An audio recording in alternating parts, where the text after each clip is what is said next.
Hello everyone, स्वागत है आपका इकरा फिजिक्स में। लास्ट लेक्चर में हम देख रहे थे कि किस तरीके से दो वेक्टर्स को हम सब्ट्रैक्ट करते हैं। तो जब मैं उसका डेरिवेशन कर रहा था तो एक छोटी सी मिस्टेक हो गई थी कि वहां पे आर स्क्वायर आना चाहिए था और मैंने उसको आर लिख दिया था। तो basically r square will be equals to a square plus b square minus 2ab cos theta, और आर की वैल्यू क्या हो जाएगी, root of a square plus b square minus 2ab cos theta. तो ये छोटी सी मिस्टेक थी जो कि आपको वीडियो में दिख भी गया होगा और मैंने उसको वीडियो में करेक्ट भी कर दिया था लास्ट लेक्चर में। आपको वहां पे लिखा हुआ दिख गया होगा आर स्क्वायर। इसी तरीके से जब वो क्वेश्चन आएगा तो उसका आंसर रूट 19 होगा, ना कि 19। बेसिकली वो मैंने करेक्ट भी कर दिया था। उसके बाद हमने देखा था कि polygon law of vector addition क्या होता है। बेसिकली पॉलीगन लॉ में हम क्या देखते हैं कि किस तरीके से दो से अधिक वेक्टर को हम ऐड कर सकते हैं। चलिए कुछ इंपॉर्टेंट नोट देखते हैं, कुछ इंपॉर्टेंट फॉर्मूले को डिराइव करते हैं और उसके बाद बहुत अच्छे अच्छे सवाल को सॉल्व करते हैं। चलिए, हमने जब वेक्टर एडिशन सीखा था तब एक फॉर्मूला डिराइव किया था कि अगर मेरे पास दो वेक्टर्स इक्वल मैग्नीट्यूड के हैं तो उनके सम का फॉर्मूला क्या आता है, और जो कि फॉर्मूला आया था वो आया था 2a cos थीटा बाई 2। इसी तरीके से अगर मेरे पास दो वेक्टर्स है जिनका मैग्नीट्यूड इक्वल है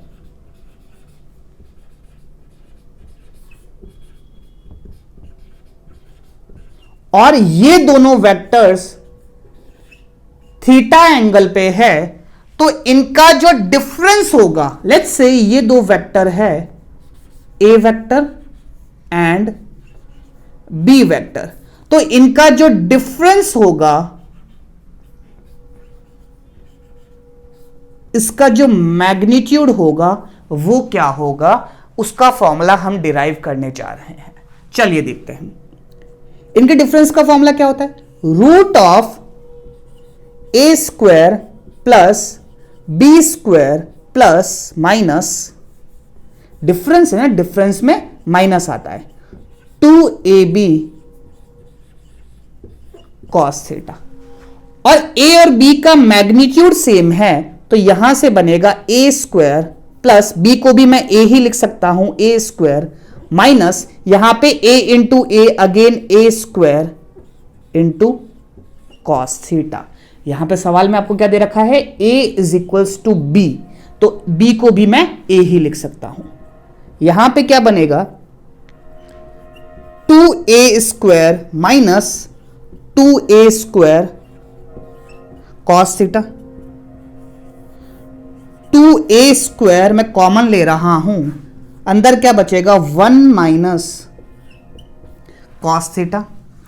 चलिए, अगर मैं गौर से देखूं यहां पे तो मैंने एक आइडेंटिटी पढ़ी थी cos 2 थीटा की, और cos 2 थीटा की आइडेंटिटी क्या होती है, 1 माइनस 2 साइन स्क्वायर थीटा। यहां पे 2 थीटा था तो यहां पे थीटा आया, अगर यहां पे थीटा होता तो यहां पे क्या आएगा, थीटा बाय 2। तो 1 minus 2 sign square theta by 2 मैं कॉस थीटा को लिख रहा हूं यहां पे, तो ये क्या बनेगा, 2a square 1 minus 2 sign square theta by 2। अब जब ये ब्रैकेट खुलेगा तो ये 1 और ये 1 तो कैंसल हो जाएगा, माइनस माइनस हो जाएगा plus 2a square and 2 sign square theta by 2। 2 2 जा 4, 4 जब रूट से बाहर जाएगा तो 2 आएगा, a स्क्वायर रूट से बाहर जाएगा तो a आएगा, sine square theta by 2 root से बाहर जाएगा तो आएगा साइन थीटा बाय 2, और ये होगा मेरे पास इनके डिफरेंस का मैग्नीट्यूड जब इनका मैग्नीट्यूड सेम हो। तो इस तरीके से इस फॉर्मूले की हेल्प से हम डिफरेंस का मैग्नीट्यूड निकालेंगे कब निकालेंगे? जब दोनों वेक्टर्स का मैग्नीट्यूड सेम हो और दोनों किसी सर्टेन एंगल पे हो। चलिए, तो ये तो एक इंपॉर्टेंट फॉर्मूला था जो हमने डिराइव किया। अब कुछ इंपॉर्टेंट पॉइंट्स देखते हैं।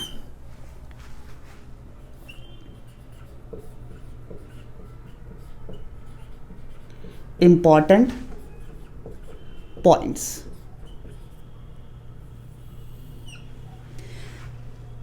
पहला important point is vector addition is commutative. Commutative का मतलब क्या होता है कि चाहे आप ए वेक्टर को बी वेक्टर में ऐड करो या बी वेक्टर को ए वेक्टर में ऐड करो, दोनों का मतलब सेम ही होता है। अगर आप बात करो कि जो मैंने ए वेक्टर लिया उसको मैं बी मान लेता और बी वेक्टर को ए मान लेता, तो भी मेरा आंसर सेम ही आता, मतलब A plus B is equals to B plus A. Next important point है, वो है vector addition is distributive. Distributive का मतलब क्या होता है? फॉर एग्जाम्पल मेरे पास 3 वेक्टर है,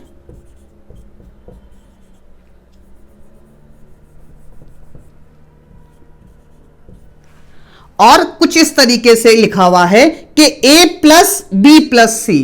तो आप चाहो तो इसको ऐसे भी लिख सकते हो, a प्लस बी प्लस सी।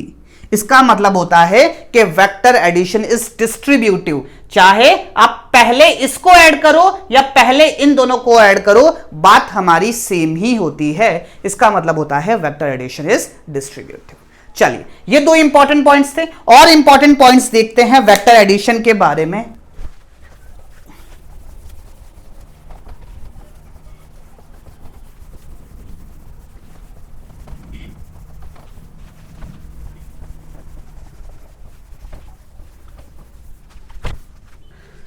चलिए, तीसरा इंपॉर्टेंट पॉइंट है और इसके अंदर 3 पॉइंट है। For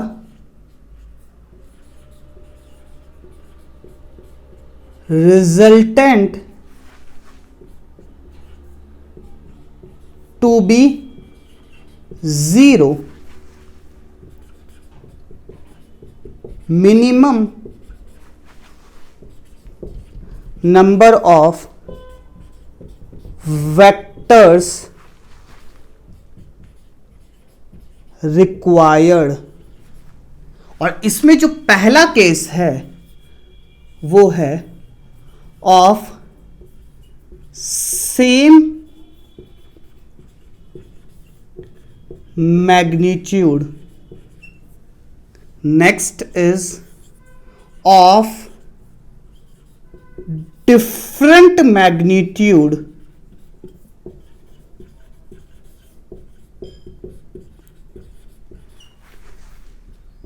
and same plane. और जो तीसरा केस है ऑफ डिफरेंट मैग्नीट्यूड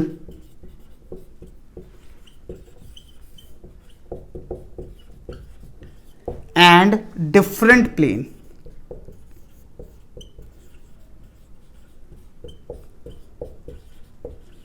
चलिए, मैं आपको समझा देता हूं, एक बार वीडियो को पॉज करके उसके बाद खुद सोचना, फिर मैं आपको आंसर बताऊंगा। क्या पूछा है कि मुझे चाहिए कि मेरा रिजल्टेंट 0 आ जाए, तो मुझे मिनिमम कितने वेक्टर रिक्वायर्ड होंगे सेम मैग्नीट्यूड के। दूसरा पार्ट क्या है? डिफरेंट मैग्नीट्यूड के सेम प्लेन में।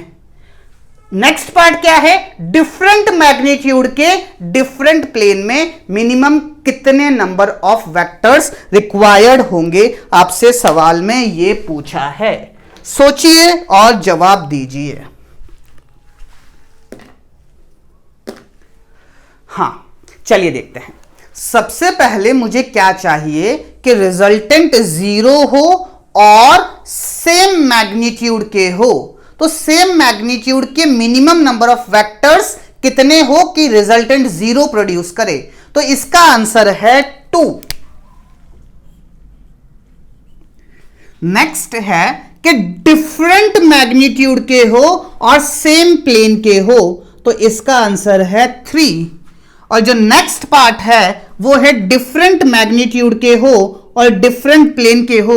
तो इसका आंसर है 4। अक्सर ये सवाल आपके नीट एग्जामिनेशन में डायरेक्टली पूछ लिया जाता है।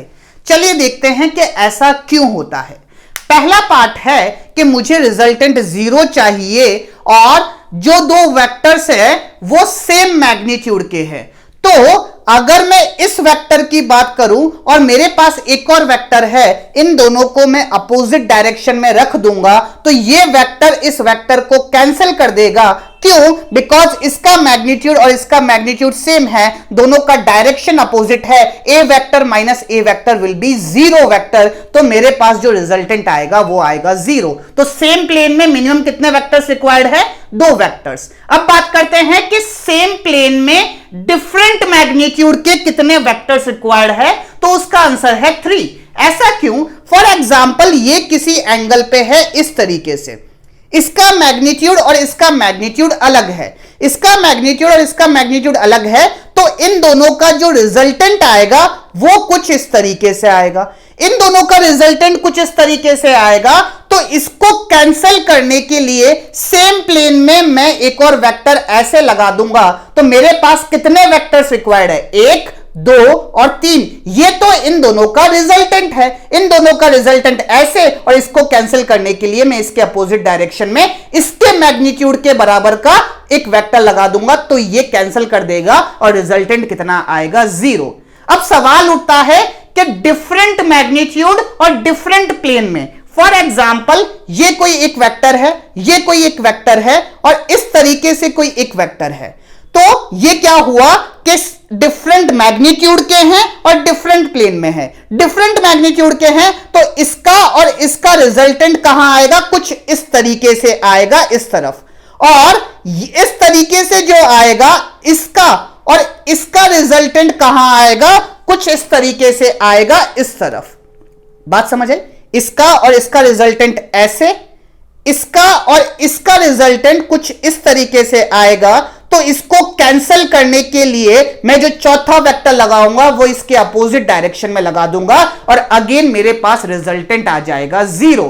तो अगर same magnitude minimum vectors required 2, different magnitude same plane minimum vectors required 3, different magnitude different planes minimum number of vectors required is 4। तो ये सवाल आपसे डायरेक्टली एग्जाम में पूछ लिया जाता है and it is very very important. तो इस पे आप इंपॉर्टेंट का साइन लगा सकते हो। आई बात समझ में? तो ये कुछ इंपॉर्टेंट पॉइंट्स थे रिगार्डिंग वेक्टर एडिशन। चलिए अब सवालों का सिलसिला स्टार्ट करते हैं।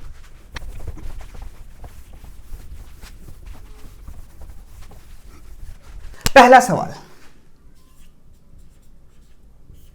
If mod of A is equals to mod of B, then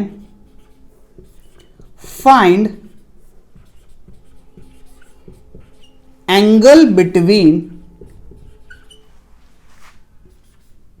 A vector plus B vector and A vector minus B vector। इसमें आपको ऑप्शन दे देता हूं, 0 degree, 45 degree, 90 degree, can not find. चलिए ये भी आंसर हो सकता है, कैन नॉट फाइंड। आप तो अब बोल दोगे कि सर दोनों वेक्टर्स का मैग्नीट्यूड सेम है, आपने एंगल तो बताया ही नहीं, एंगल के ऊपर डिपेंड करेगी सारी बातें। आप ये भी सोच सकते हो। सोचिए इसका आंसर क्या होगा। चलिए देखते हैं। मैं पहले सिंपल केस से स्टार्ट करता हूं कि दोनों के बीच में जो एंगल है वो है 90 डिग्री। सर कुछ भी हो सकता है, कुछ भी हो सकता है, वो भी ले लेंगे, लेकिन सिंपल केस से समझने में आसानी रहेगी। ये वेक्टर ए और ये वेक्टर बी इसका मैग्नीट्यूड मॉड ए, इसका मैग्नीट्यूड भी मॉड ए, दोनों का मैग्नीट्यूड तो सेम ही है ना, तो इसको भी मैं मॉड ए लिख सकता हूं, इसको भी मॉड ए लिख सकता हूं। इसका 10 तो इसका 10, इसका 5 तो इसका भी 5। अगर आपको याद हो तो मैंने आपको एक बात बताई थी कि जब दोनों वेक्टर्स का मैग्नीट्यूड सेम होता है तो इनका जो रिजल्टेंट होता है, बेसिकली सम का जो रिजल्टेंट होता है वो कहीं बीच में आता है। तो अगर ये पूरा 90 डिग्री है तो क्या ये 45 डिग्री होगा, और ये मेरा रिजल्टेंट है ए वेक्टर प्लस बी वेक्टर का। अब अगर मुझे a माइनस बी वेक्टर निकालना है तो सिर्फ b वेक्टर को रिवर्स करना पड़ेगा। b वेक्टर को रिवर्स किया तो ये क्या आ गया, माइनस बी वेक्टर। अब इसका मैग्नीट्यूड और इसका मैग्नीट्यूड तो सेम ही रहेगा, और मैग्नीट्यूड सेम रहेगा तो ये जो रिजल्टेंट निकल के आएगा वो आएगा a vector minus b vector. अब जब इसका मैग्नीट्यूड और इसका मैग्नीट्यूड भी सेम है तो ये एंगल भी कितना होगा, 45 डिग्री। क्यों? क्योंकि ये एंगल है 90 डिग्री, रिजल्टेंट कहीं ना कहीं बीच में से जाएगा। अब मुझसे क्या पूछा है, what is the angle between a plus b and a minus b, तो ये क्या हो जाएगा 45 degree plus 45 degree, and it will be equals to 90 degree. So the correct answer will be option number 3। अब आपके मन में सवाल उठ रहा होगा कि सर ये बात सवाल में कहां दे रखी है कि दोनों के बीच में एंगल इनिशियली 90 डिग्री है। चलो मान लेते हैं नहीं दे रखी है, इससे तो क्या समझना आसान हो जाता है। अब मैं किसी भी रैंडम एंगल की बात करता हूं, ये मेरा ए वेक्टर और लेट्स से ये मेरा बी वेक्टर, दोनों का मैग्नीट्यूड सेम है, इन दोनों के बीच में एंगल है थीटा। तो जो रिजल्टेंट आएगा वो कहीं यहां पे आएगा, ये आएगा ए वेक्टर प्लस बी वेक्टर। अब इन दोनों के बीच में एंगल थीटा है, इसका मैग्नीट्यूड और इसका मैग्नीट्यूड सेम है, तो क्या ये मिड पॉइंट से पास होगा, और ये it will B theta by 2। अब अगर मुझे a माइनस बी वेक्टर निकालना है तो ये मेरा माइनस बी वेक्टर, और इन दोनों का रिजल्टेंट कहीं यहां से पास होगा, ए वेक्टर और माइनस बी वेक्टर का रिजल्टेंट कहीं यहां से पास आएगा, और ये होगा ए वेक्टर माइनस बी वेक्टर। ये एंगल थीटा, तो ये एंगल कितना होगा 180 माइनस थीटा। अगर ये एंगल 180 माइनस थीटा है और ये जो रिजल्टेंट है ये बेसिकली बाइसेक्टर है, तो ये कितना हो जाएगा 180 माइनस थीटा डिवाइडेड बाय 2। अब कोई मुझसे पूछ ले कि a प्लस बी और a माइनस बी के बीच में एंगल कितना है, तो सबसे पहले है थीटा बाय 2 प्लस ये एंगल कितना है थीटा बाय 2 प्लस ये एंगल कितना है 180 माइनस थीटा डिवाइडेड बाय 2। तो ये कितना हो गया थीटा बाय 2 प्लस अलग अलग डिवाइड कर लो 180 by 2 90 minus theta by 2। Theta by 2 से थीटा बाय 2 गया तो एंगल कितना आ जाएगा 90 डिग्री। तो हमेशा ध्यान रखना कि a प्लस बी और a माइनस बी के बीच में जो एंगल निकल के आता है वो आता है 90 डिग्री। अगर याद ना भी रखो तो डिराइव कैसे होता है, किस तरीके से हम सॉल्व करते हैं, ये याद रहना चाहिए। चलिए अगला सवाल देखते हैं। अगला सवाल क्या है,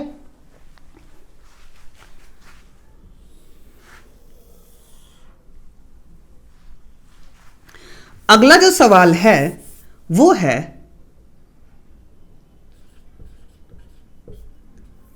if a vector plus b vector is equals to r vector. कोई दो वेक्टर्स है ए वेक्टर और बी वेक्टर, उन दोनों का जो सम है वो है आर वेक्टर। नेक्स्ट बात क्या बोल रखी है कि r vector is perpendicular to a vector. R vector जो है वो ए वेक्टर के परपेंडिकुलर है। और एक और बात बोल रखी है कि r is equals to b by √2। Then find angle between a vector and b vector.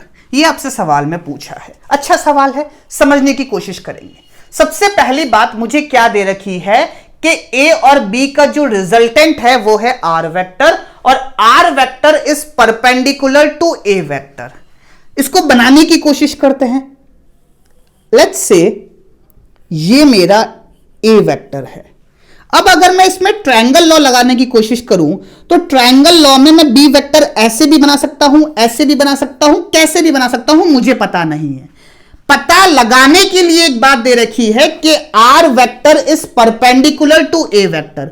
अगर मैं इसको ऐसे बनाता हूं तो जो रिजल्टेंट आएगा वो ए वेक्टर के परपेंडिकुलर नहीं आएगा, तो बेसिकली ये आपको ऐसे ही बनाना पड़ेगा। ये मेरा बी वेक्टर, फर्स्ट वेक्टर की हेड से नेक्स्ट वेक्टर की टेल जुड़ रही है, और जो रिजल्टेंट आएगा वो फर्स्ट वेक्टर की टेल से लास्ट वेक्टर की हेड पे, तो ये मेरा रिजल्टेंट है and it is perpendicular to a vector. तो इसका डायग्राम कुछ इस तरीके से होगा। लेट्स से ये एंगल है मेरे पास अल्फा, और सवाल में एक बात और दे रखी है, that is r is equals to b by √2। यहां से यहां पे है ना, वेक्टर नहीं लगा रखा है, बेसिकली मैग्नीट्यूड की बात हो रही है। यहां से अगर मैं r बाई बी की बात करूं तो ये आ जाएगा 1 बाई √2। r बेसिकली क्या है, इस वेक्टर की लेंथ या फिर इस लाइन की लेंथ, b क्या है, इस लाइन की लेंथ, और a क्या है, इस लाइन की लेंथ। तो अगर मैं r बाई बी निकालने की कोशिश करूं तो वो क्या होगा, परपेंडिकुलर डिवाइडेड बाय हाइपोटेनियस, और परपेंडिकुलर डिवाइडेड बाय हाइपोटेनियस क्या होगा, sine alpha, and it is equals to r by b, and it is equals to 1 by √2। Sine alpha की वैल्यू आई 1 बाय √2, तो अल्फा की वैल्यू आ गई 45 डिग्री। तो angle between vectors क्या आएगा, 45 डिग्री। करेक्ट? अरे इनकरेक्ट। वाई? बिकॉज यहां पे पूछा है angle between A and b. अगर आप ये बात बोलते हो कि जो अल्फा होगा वही एंगल बिटवीन वेक्टर्स होगा तो गधेड़े हो आप। ऐसा क्यों?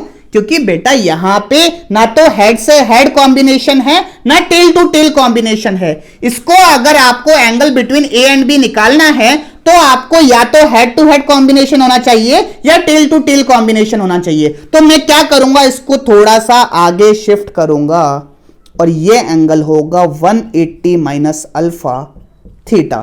थीटा की वैल्यू कितनी आ जाएगी, 180 minus 45 degree, which is equals to 135 degree. तो angle between A and B आएगा 135 डिग्री। तो बेसिकली हमेशा ध्यान रखना कि जब भी एंगल बिटवीन वेक्टर्स पूछे तो वो दोनों vectors either head to head या टेल टू टेल ज्वाइन होने चाहिए। यहां पे हेड टू टेल ज्वाइन थे, इसीलिए मैंने अल्फा को एंगल बिटवीन वेक्टर्स नहीं बोला। बेसिकली इसको शिफ्ट करने के बाद 180 माइनस अल्फा को मैंने एंगल बिटवीन वेक्टर्स बोला। I hope this thing is clear to you. चलिए अगला सवाल देखते हैं।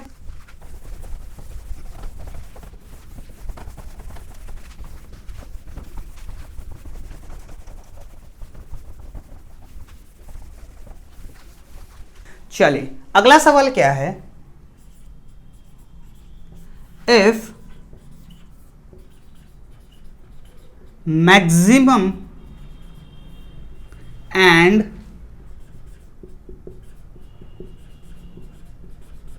मिनिमम वैल्यू ऑफ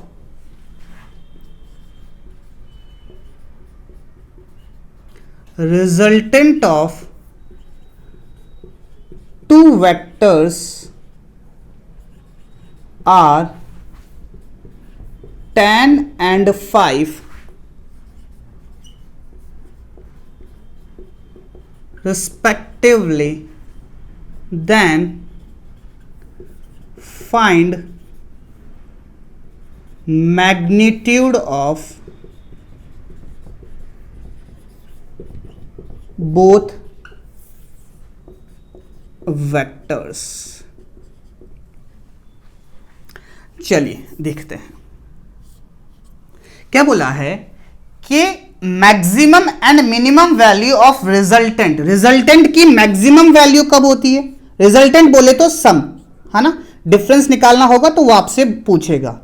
तो इसकी जो मैक्सिमम वैल्यू होती है वो सिंपली इनको ऐड करने पे होती है, इसका मैग्नीट्यूड प्लस इसका मैग्नीट्यूड, जब एंगल इन दोनों के बीच में 0 डिग्री होता है।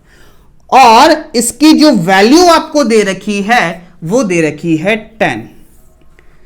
अगर मैं इनके रिजल्टेंट की मिनिमम वैल्यू अगर मैं आपसे पूछूं तो वो आती है सिंपली इनको सब्ट्रैक्ट करने पे, और इसकी जो वैल्यू आपको दे रखी है 5, तो ए और बी की मैग्नीट्यूड की वैल्यू क्या होगी? बेसिकली ए और बी आपसे पूछा है, सिंपल सी बात, इन दोनों को ऐड कर दो। ऐड करोगे तो इससे ये जाएगा, इन दोनों को ऐड करोगे तो 2a और इन दोनों को ऐड करोगे तो 15, तो a की वैल्यू आ जाएगी 15/2 विच is equals to 7.5।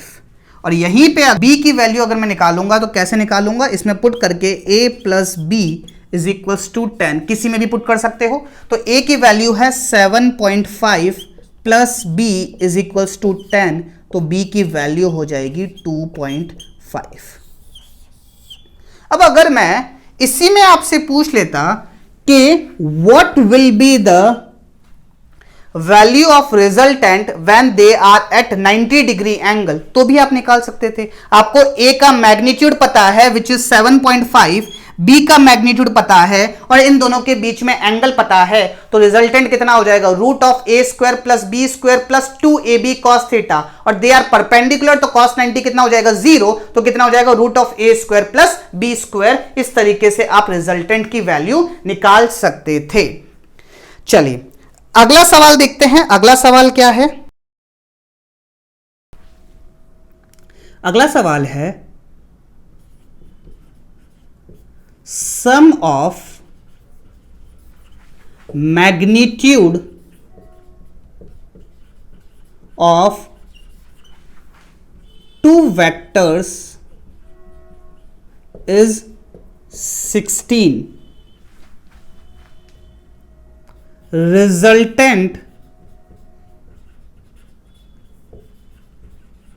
has a magnitude of 8 and is perpendicular to smaller vector.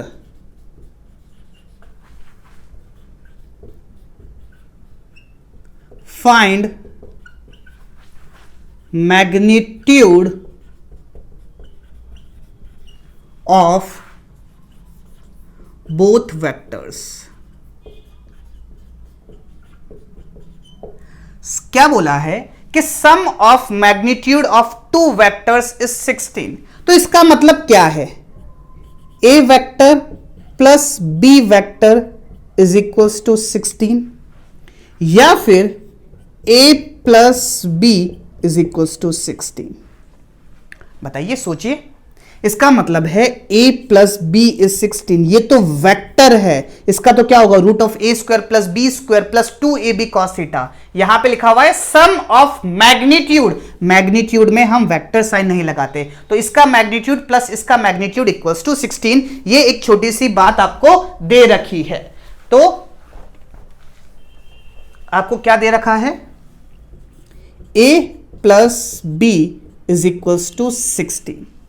अब अगर a vector plus b vector एक रिजल्टेंट बनाता है, तो इस रिजल्टेंट का जो मैग्नीट्यूड है ये आपको दे रखा है 8, और क्या दे रखा है कि जो रिजल्टेंट है ये परपेंडिकुलर है स्मॉलर वेक्टर। तो मैंने ये मान लिया, let's say let a is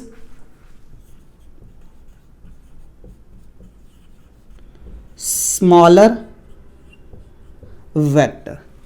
अगर a स्मॉलर वेक्टर है, लेट्स से ये a वेक्टर और ये b वेक्टर, और इन दोनों का जो रिजल्टेंट है वो कहीं ना कहीं ऐसे है, and it is perpendicular to a vector. ये एंगल है मेरे पास 90 डिग्री। तो ए के साथ जो एंगल होता है tan अल्फा, इसकी वैल्यू निकालना कल हमने सीखी थी, वो कितना होगा, b sin theta divided by a plus b cos theta. अब a के साथ एंगल कितना दे रखा है, 90 डिग्री, और tan 90 कितना होता है, इनफाइनाइट।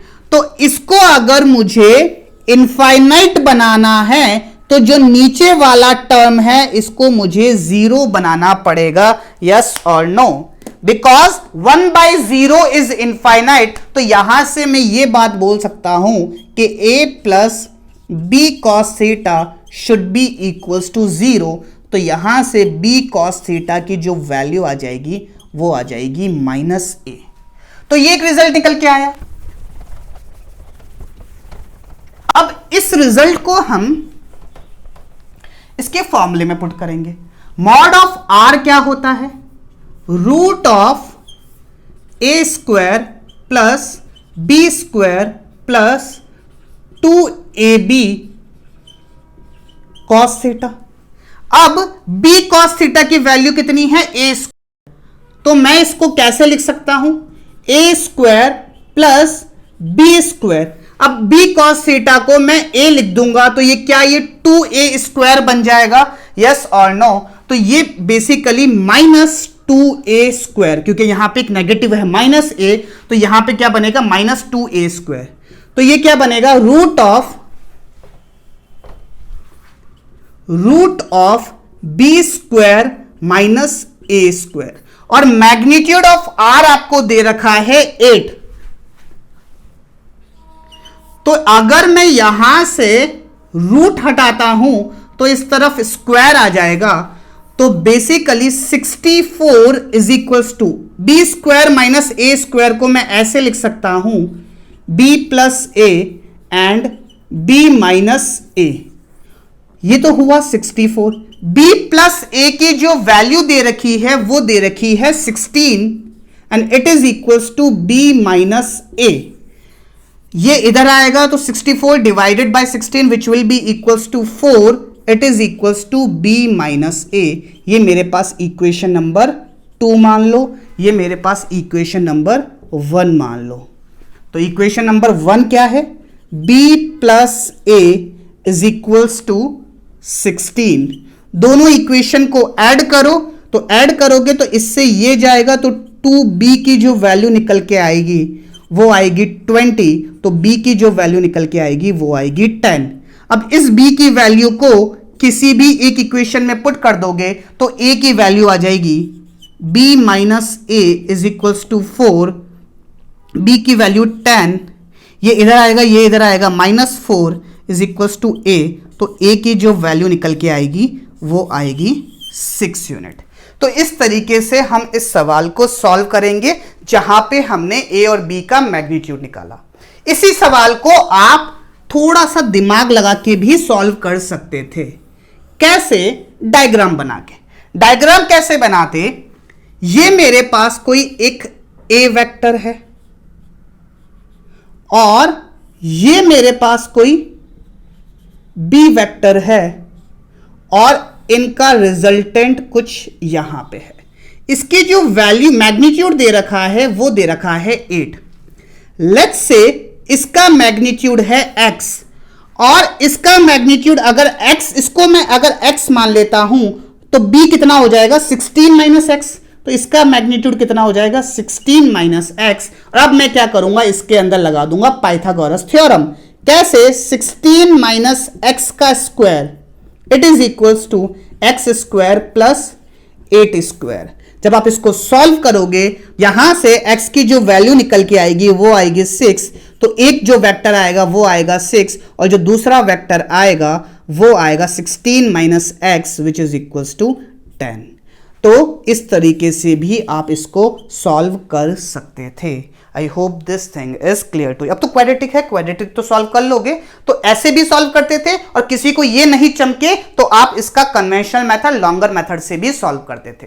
तो आज हमने बहुत अच्छे अच्छे सवाल देखे वेक्टर एडिशन के। यहां पे आपका वेक्टर एडिशन कंप्लीट होता है। नेक्स्ट लेक्चर में हम देखेंगे कि किस तरीके से वेक्टर्स को रिजॉल्व किया जाता है। Okay, so that's it from my side for today. Thank you so much everyone.